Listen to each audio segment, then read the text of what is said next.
Get ready to rumble.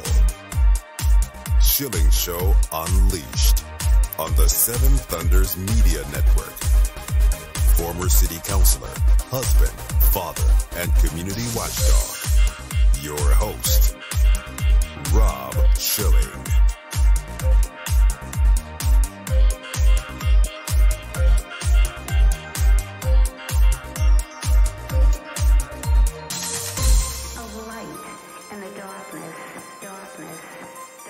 Welcome to the Schilling Show Unleashed Podcast. Remember, your direct support makes our show possible, and you can directly support this podcast by visiting shillingshow.com and then clicking on the Patreon banner at the top of the page to make a monthly contribution. We appreciate your support. Schilling Show Unleashed Podcast welcomes Peachy Keenan, an essayist, a former corporate writer, mom and wife, and author of the new book, Domestic Extremist, A Practical Guide to Winning the Culture War.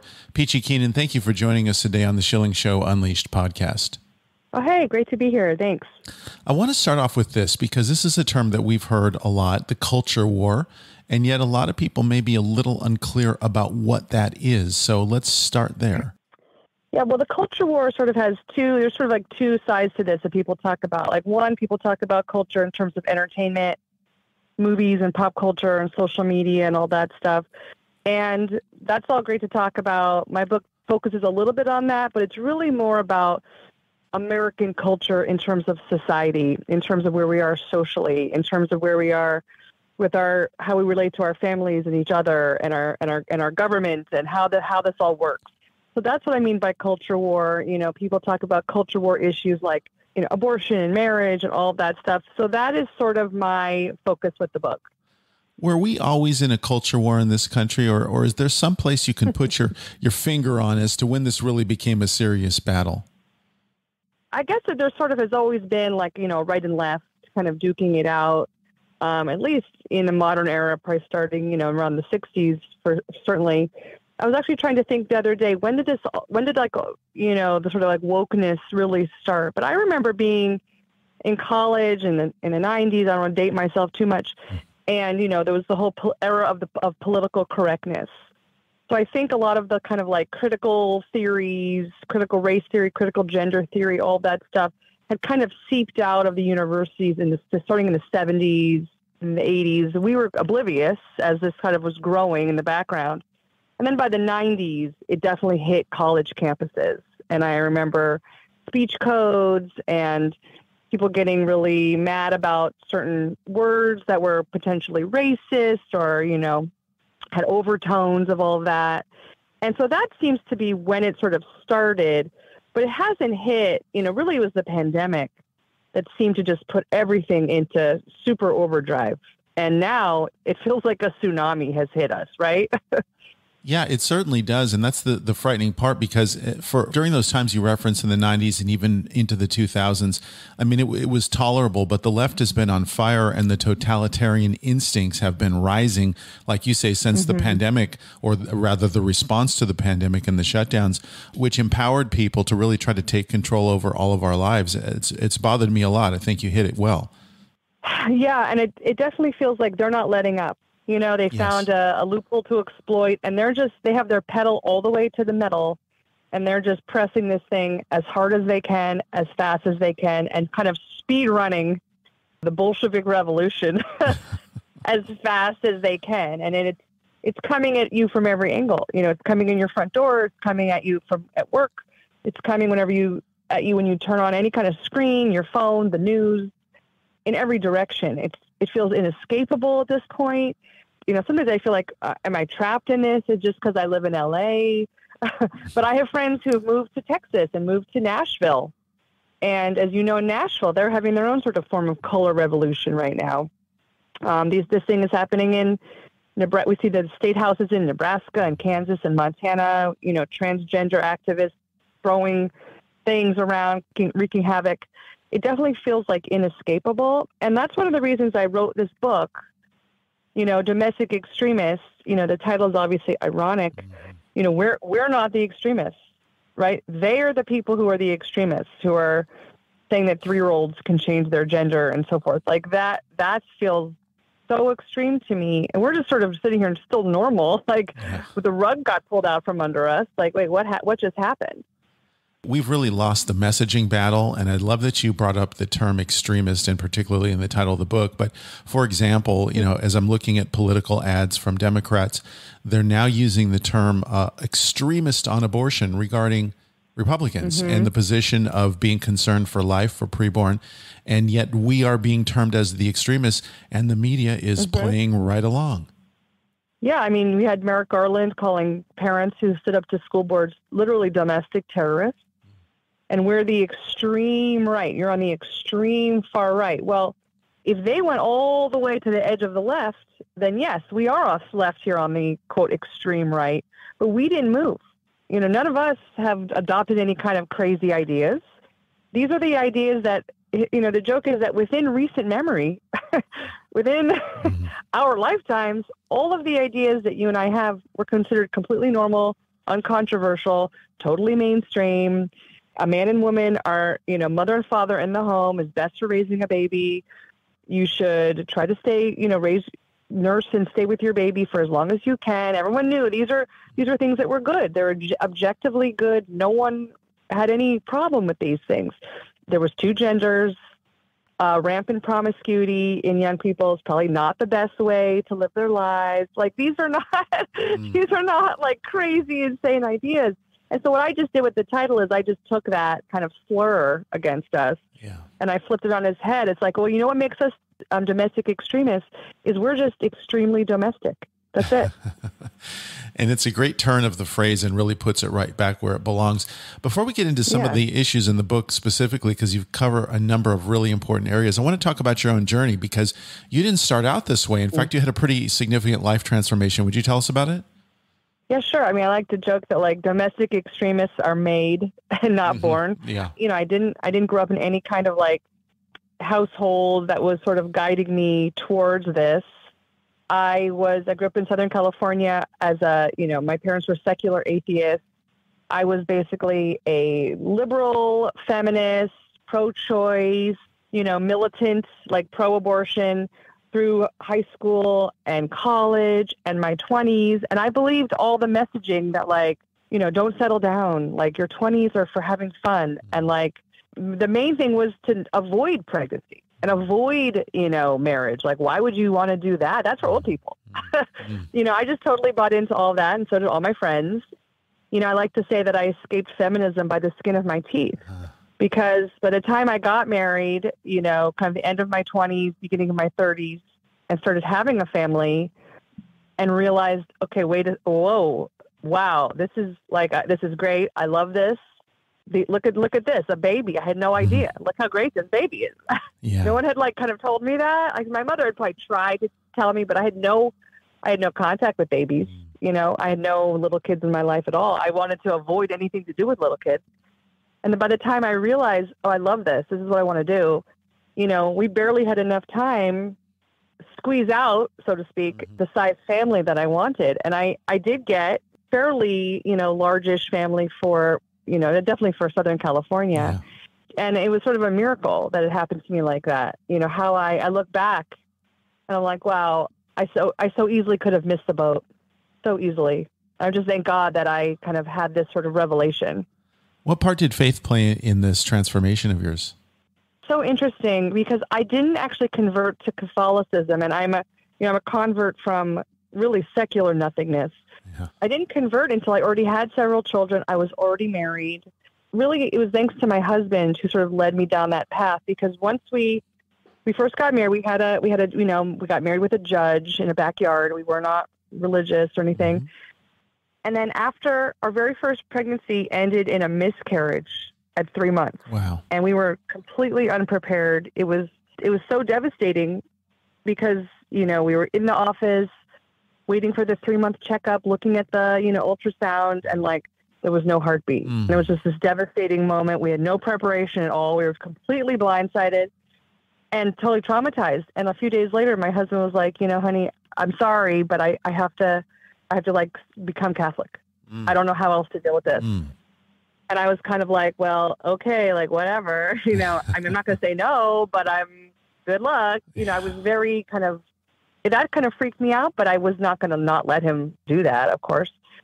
And just the process of him going through that journey and me kind of coming along for the ride, it was sort of a slow process of me kind of all my secular atheism, looked so bleak and sterile and, by comparison. And I was like, well, I sort of got intrigued. And so a few years later, I followed him into the church. It's interesting. We're talking about babies, and one of the early chapters in the book is talking about fertility and fleeting fertility. Mm-hmm. And so we see a rising age of motherhood and lots of other effects of that in America.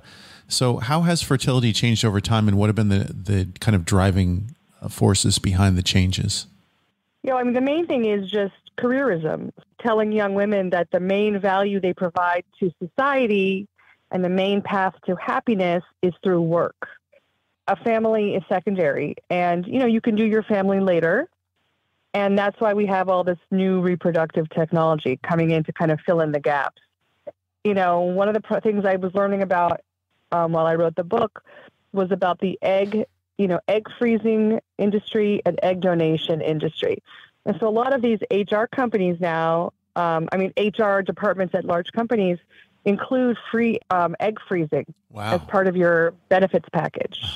So you will go to work and they will offer to harvest your eggs for you and put them on ice until such time, as you are ready after you've been productive for a while. But what they're really doing is they don't want to lose you to maternity leave, because women who go on maternity leave cost the company money, and a lot of them don't come back. So a lot of them, like me, meet the baby and are like, "Oh, this is much better. I don't want to go back. I'm good here." So they'll freeze your eggs for you. And the irony with egg freezing, what they don't tell you is they're going to freeze your eggs so they stay young, but you yourself, your body isn't being frozen. Your uterus isn't being frozen. And so when you're like 42, 45, and you're ready to unfreeze those eggs, guess what? You're still going to have a horrible time getting pregnant because your actual body is not ice either. And so we painted ourselves into this terrible corner where women are being lied to kind of extract resources from them. I want to also bring up in this context the topic of daycare, because you mentioned about falling in love with the child in a way that you didn't anticipate, and how a lot of women don't go back. But many do, and are detached from the whole experience of raising their children, at least in the full way that they could if they were taking care of them full time. Do you run into these questions, or do you run into people talking about this and having concerns over whether or not that's the right thing to do? Yeah, the daycare question is one of probably the most kind of controversial things you can write about, because I know a lot of good people who are wonderful parents, they don't really have a choice. If they don't put their child in daycare, they can't work, and they'll lose their house, they'll starve. Like there's so few options. And so I understand all that. Like I totally get it. Just because you have to do something, that doesn't mean it's good. Mm-hmm. That doesn't mean it's a benefit to the child. It's like an unfortunate thing you need to do. We need to kind of look at that clear-eyed and like, well, what is the real cost of sending a newborn to daycare? I'm not really talking about preschool with toddlers, but I'm talking about 6-week-old babies in full-time daycare, 40, 50 hours a week. What that does not only to the baby, but to the mother. It's just not a natural way of living. That's not how women in ancient cultures live. That's not how any woman has lived until we got to like sort of the Industrial Revolution or whatever. And the outcome of children who are in daycare full-time since they're newborns, there's cognitive differences, there's behavioral differences. You can research all that stuff. That's real. And just the agony of the mother having to dump the kid every morning. It's sort of this like tragic corner that we painted ourselves into, and that you're not able, the choice, what about my choice to stay home with my newborn? Why everyone talks about women's choices. What about that choice? What about what the baby wants? Let's talk about what the baby wants. Yeah. The baby wants mom. The newborn wants one thing, and that's you. And that's it. And you're the child care. You're the, what do they call it? The affordable quality child care. Yeah. That's you. You're home with the baby. And you even have your own food supply. This is like very normal and very natural. And we've somehow made it this like crazy thing that you can't be with your baby. You should go back to work and provide value. And we're just doing it all wrong. The Schilling Show Unleashed podcast continues in a moment with Peachy Keenan. Support this podcast online at shillingshow.com. BorderHawk.news is a one-stop shop with the latest news about immigration, nationalism, and globalism. The Border Hawk staff daily curates immigration news stories and, in the fashion of the Drudge Report, updates the site with cutting-edge content and original first-class commentary. BorderHawk.news highlights national and international media reports, tweets, and nuggets buried in local news blurbs, polls, video clips, and policy research. Border Hawk is pro-legal immigration, pro-rule of law, but against an unsecure border, as countless Americans have suffered violence at the hands of criminal illegal aliens. And an increasing number of Americans are concerned about how mass migration affects their daily life. BorderHawk.news will remain on the forefront of the immigration issue with a buffet of info to read, evaluate, and share. Bookmark BorderHawk.news. Add them on social media at BorderHawkNews on Twitter.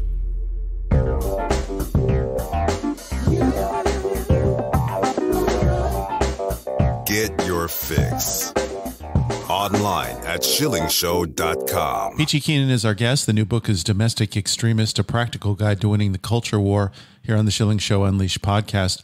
This is a really interesting chapter that you have. It's the attack on virtues, essentially, and how some of these things that used to be held so highly have really been put on almost the opposite end of the spectrum. I want to start out with modesty. My goodness, you can go out anywhere in public. We're in a college town here in Central Virginia, so we see it in summer nights, but just the lack of modesty in particularly in dress, but also in behavior.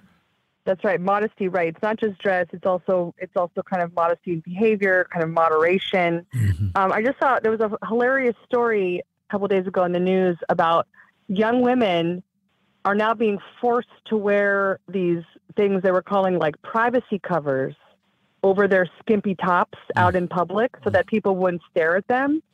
And it was just like hilarious that women are rediscovering the value of modesty in public. Like, oh yeah, privacy cover, i.e. a dress or a shirt that isn't showing like, you know, every single detail of your entire body to random strangers.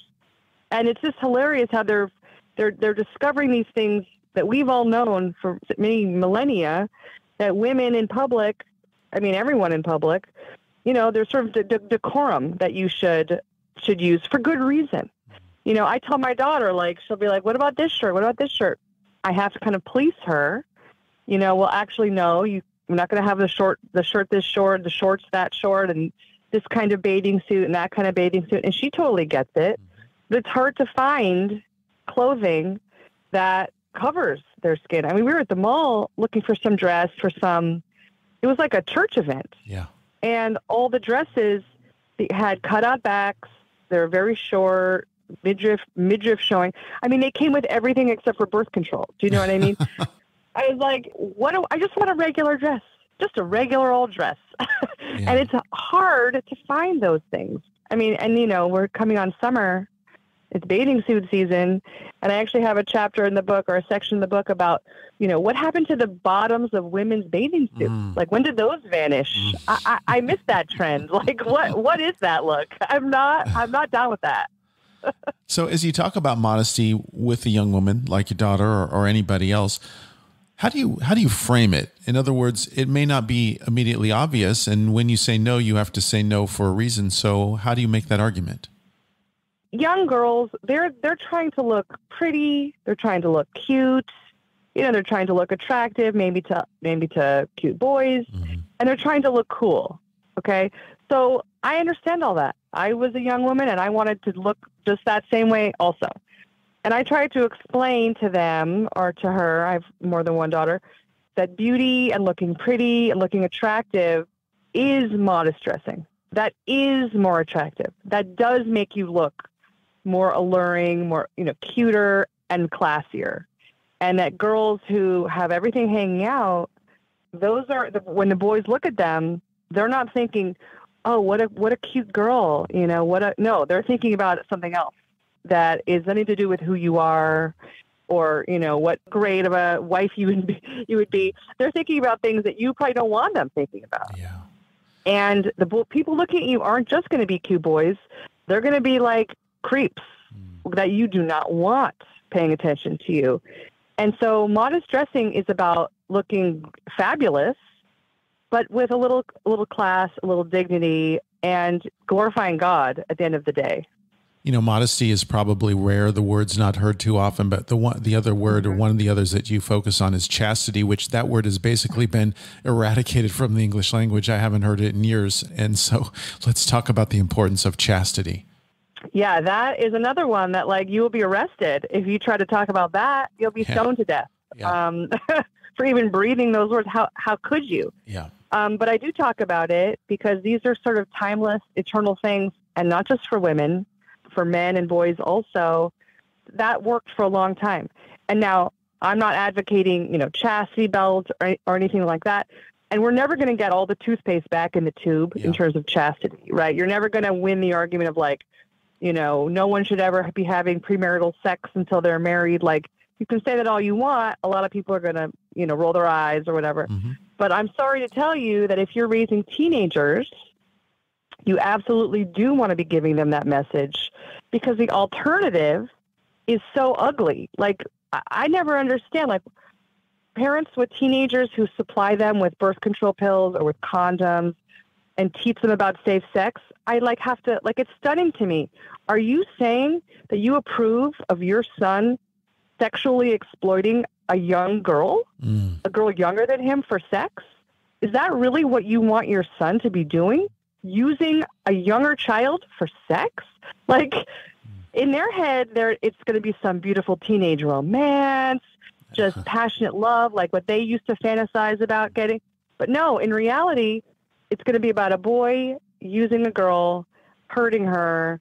Who knows what will come out of that? There's all kinds of teenage pregnancy and all kinds of nightmares, and the emotional damage. And it's just stunning to me that parents would even consider encouraging or allowing that among their teenagers. And I mean, yes, and you can prevent that. You absolutely can make sure that you're, at least when they're under your roof, that they're not doing things with and to other kids. So we have this issue with young women and the focuses that we just talked about, but we should also talk about the kind of the deprecation of men and masculinity. In context of that, and maybe we start here, is the pornography problem, because this is rampant. You used to have to go to a store or maybe a mail order, and now it's available in a couple clicks to anybody who wants it. And there's been studies, I cite some in the book, that prove that, like, pornography use has the same effect on the brain as heroin or meth. I mean, it really is sort of eye-meth. It's so addictive, so destructive. And just like drugs, you keep needing to have a more extreme hit. The regular kind of vanilla stuff doesn't have the same effect on you. You have to keep kind of ratcheting it up to more taboo. And that's how you get into the world of child pornography and other, abuse pornography. And there's just a whole world out there that is so dark. I can't even think about it. Once you're going down that road, I mean, you're done. Like, you're done with humanity. Like, you're in the demonic realm. Yeah. So yeah, so people need to be, I think, they think it's entertainment. It's just another form of content. It's just, well, I'm lonely or whatever, I'm just killing time. No. My kids, they go through this, like, program at their school that kind of educates them on, like, what it does to you, the victims involved, the many of the people involved in it are being exploited, sex trafficked. It's highly immoral. It's a sin. And I mean, with this, yes, we do try to kind of scare them a little bit, like, what will happen to you if you even look at it. Like, it's like letting this sort of evil presence into your brain. And sometimes there have been times where, like, someone will Google something, one of the kids will Google something, and something will pop up. Yeah. That's like, whoa. 2 days ago, I was, like, looking at Twitter, and it showed, like, just the videos in my timeline, something I didn't follow, which is full-blown pornography. Wow. Still in Twitter, grown-up pornography. And I was like, what? Like, on my phone right there. And I just, like, blocked whoever it was. Like, I don't know how it got into my feed. And you have to kind of immunize them and prepare them for seeing that, and just having the strength to turn it off, to look away, to not be tempted. And I understand that's difficult. I mean, and people make mistakes. It's definitely, you have to kind of scare them. You know, there's so many more topics that you cover in the book that we can't get to here, but it's why people need to read the book, Domestic Extremist. I do want to spend at least the last couple of minutes, because you have a full chapter on taking it back. What are the 2 or 3 most important things that we can do as a culture of domestic extremists to take it back? I think if you are young and fertile and wondering if you should spend your 20s kind of trying to find yourself, exploring the world, traveling, documenting it for social media, or if you should get married to your boyfriend or your girlfriend and start a family, I urge you strongly to consider not embarking on that journey alone. Yes, you should get married. You should 100% get married, and do not waste your most fertile, your most youthful years, the years where you're the most at your prime of your beauty and your vibrancy. Don't throw those away on strangers and on social media clout. You know, find yourself a partner, start having cute babies. They're great. And if you're older than that, if you're already a parent, if you already have kids and you're grappling with all the same things that my husband and I are, you know, I urge you to read the book and consider some of the tips I have in there, like, you know, be very cautious around public school. Try to get TikTok off their phones. Remember that you are the parent, and it's your job to assert your parental authority, even though it might make you the bad guy. It might make you unpopular at your school. I know parents who are fighting with their own schools right now. Like one of my friends told the school that her daughter will not, her 10-year-old daughter, will not use her pronouns, will not introduce herself with her pronouns like every other child in the class is commanded to. She won't be doing it. And she's now blackballed, and she just is shrugging. She's like, I don't care. I'm not going along with it. And that's, I think, what it takes. And the book is sort of I wrote it to kind of be a morale builder and to let people know, like, you're not alone. There's huge strength in our numbers. It's just, we're all kind of scared. We're all kind of scared to assert ourselves. We don't want to lose our jobs. We don't want to get in trouble, but you're not alone. I'm in it with you. It's good to have you on board. Peachy Keenan, if people want to get a copy of Domestic Extremist, A Practical Guide to Winning the Culture War, or to follow your work online, tell us how we can do those. Sure. You can follow me on Twitter at Keenan Peachy. You can read my Substack, peachykeenan.substack.com. And all the information on my books, all my podcast appearances is on my website, peachykeenanwrites.com. Peachy Keenan, you've done a wonderful job in laying out a game plan. I hope people follow it. Thank you so much for joining us today on the Schilling Show Unleashed podcast. Oh, this is my pleasure. Thank you so much. Take care. That concludes another edition of the Schilling Show Unleashed podcast. Visit us online at schillingshow.com, where you can directly support this podcast by clicking on the Patreon banner at the top of the page and making a monthly donation. Your support is essential for the continuation of the Schilling Show Unleashed podcast. Until next time.